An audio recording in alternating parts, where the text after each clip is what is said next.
Love is detonating like a loyalty program from another dimension today. My people, welcome to Dayrade Daily, where we wrestle absurd movers before they body slam us. And if you forget to tap like and subscribe, love gaps without you again while your broker quietly judges you. LUV up around 18.70% has my heart rate doing the same number. The chart loaded and my brain thought, error screen, not price action. This is not a casual flyer, this is a speed run. Quick orientation for anyone new.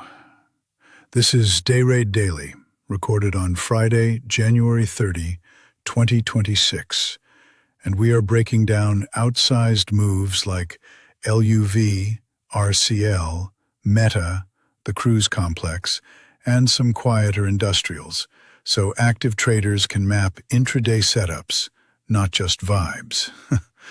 Allegedly. Translation. We yell about candles so you might lose slightly less money chasing them, and in return you ceremonially press like and subscribe so Jet can afford a medically supervised caffeine taper. Love is my chosen one today, my people. Earnings surprise plus guidance? That sounds like airlines are back from the dead, and social feeds treating it like a redemption arc. So intraday, I want that first pullback in the pre-market congestion, then trend ride, only while volume stays nuclear. No hero buys in random air pockets. Of course Toro calls an airline a chosen one. Listen, degenerates. LUV after an 18.70% RIP is not a gentle swing. It is a blowtorch. So for day trades, I am stalking the third push that stalls, then shorting against a clear intraday high with tight risk, instead of buying euphoria and posting regret later. My plan is pure goblin. Opening drive, scalp on love.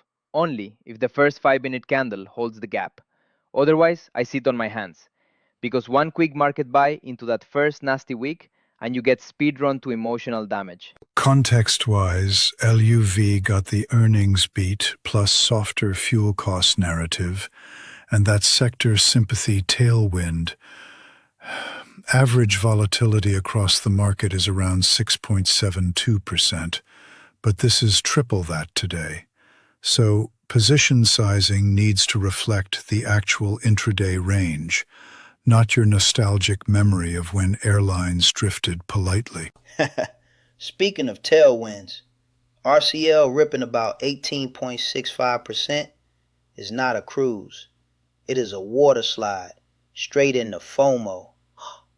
Earnings and booking commentary hit, and suddenly, every chart looks like people panic, realizing they still own sadness instead of cruises.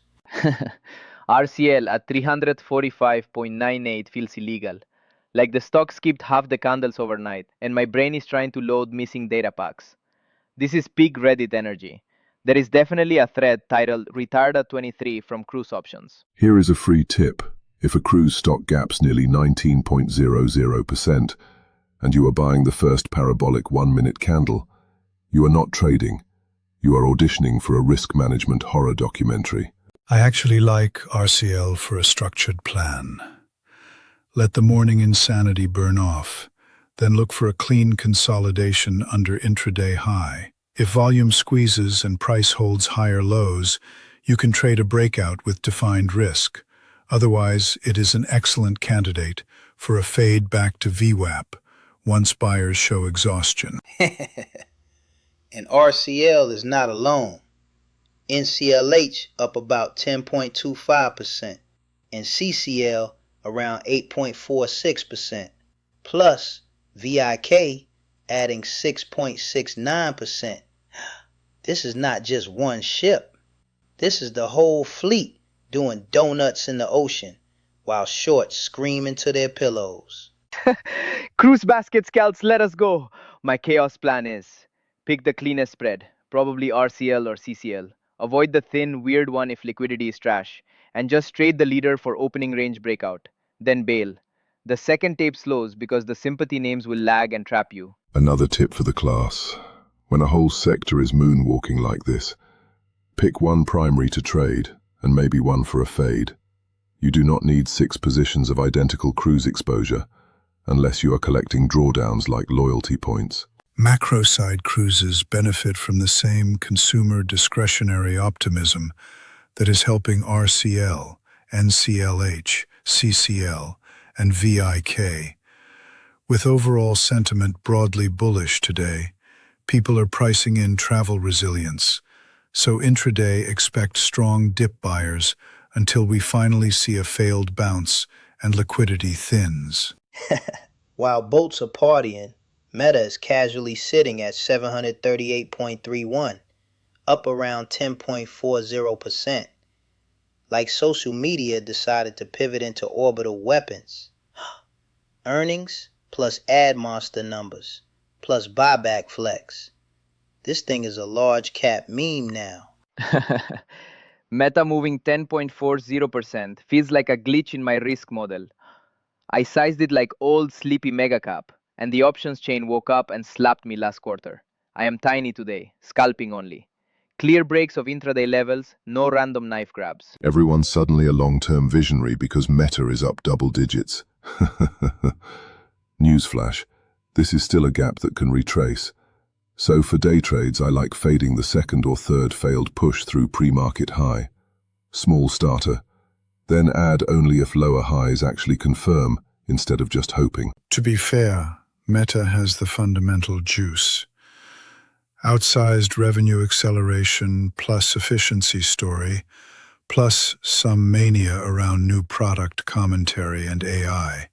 So intraday, watch for heavy volumes stepping in at higher lows. That is your long confirmation. Otherwise, it becomes one of the cleaner short candidates once that structure breaks. And do not forget, APP ripping about 4.96%, riding that same ad tech excitement. This is my side quest today. If Meta is extended, I hunt APP for clean intraday trend breaks or reclaim setups around VWAP with tight risk, my people. You say side quest, but APP is my main game. Options volume is usually insane, and when the tape lines up, you get that perfect open drive, then flag, then break pattern, and I forget to eat for 6 hours, which is apparently something my doctor has opinions about. Your doctor has opinions on everything. Here is another practical tip. If your heart rate matches APP's 1-minute candles, maybe scale down your size. Usually your account prefers lower blood pressure too. While the shiny names go wild, there is sneaky education in the industrials. CP and HON both up around mid-single-digit territory, plus LUV on the transport side show broad participation. So intraday, those can be great for structured break and retest plays without the cruise ship drama. CP up about 5.66% and HON around 4.89% are like the straight A kids in a class of arsonists. They just grind higher, respecting levels, while RCL is shotgunning energy drinks in the back row. I actually love CP for intraday mean reversion. When it pushes into prior resistance and stalls, you get that graceful little fade, right back to VWAP. None of this 10.00% insta liquidation nonsense. It is like a spa day for my PNL. And HON is my boomer zen play. If it gaps around 4.89% and holds pre-market base, you can take an opening range breakout with modest size and just trail it, instead of toggling hotkeys like Jet trying to defuse a bomb. On the quieter side, MRSH up about 5.47% and IBM around 5.13% show how financials and old tech respond to the same bullish tone. These are great practice grounds for pattern discipline because the moves are meaningful but not deranged. IBM plus 5.13% is like your grandparent suddenly winning a parkour contest. When that kind of name gaps, I love hunting for a clean intraday flag because funds pile in slower but steadier, giving you real structure. Speaking of grandparents, T up about 4.40% is pretending to be a growth company. I saw that chart and thought somebody mislabeled a meme coin. This is what happens when yield tourists discover FOMO. Careful, Jet. If you start scalping T like it is a small cap demon, you are going to complain that it only moved one candle while you opened 30 tickets.